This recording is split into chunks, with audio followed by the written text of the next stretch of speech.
пакуты. Зайздросны слухаць, зайздросціць пакутам іншых, што служыць натхненнем для гэтай мелодыі. Маё сэрца зроблене з каменя, мае вочы зроблене з каменя, мае рукі зроблене з каменя, мая душа зроблене з каменя.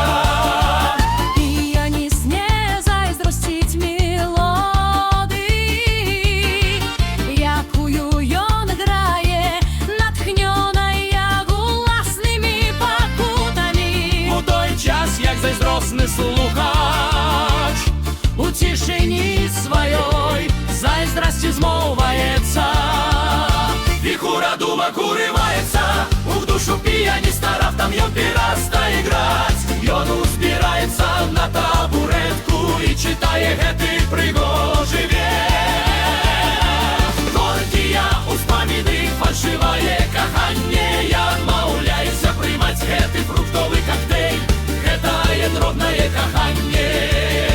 Я не могу адчуваць задавальненне ад няўдач іншых, я толькі ахвяра ўласнай меланхоліі. Маё сэрца зроблене з каменя, мае вочы зроблене з каменя, мае рукі зроблене з каменя, мая душа зроблене з каменя.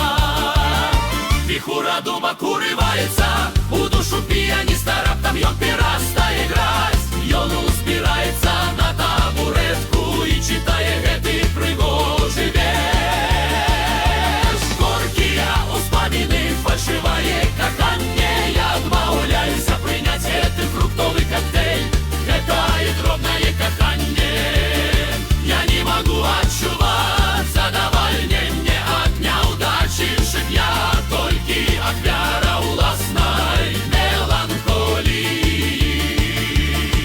Маё сэрца зроблене з каменя, мае вочы зроблене з каменя, мае рукі зроблене з каменя, мая душа зроблене з каменя.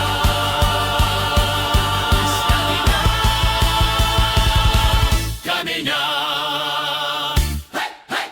Горкія ўспаміны, фальшывае каханне, я адмаўляюся прыняць гэты фруктовы коктейль,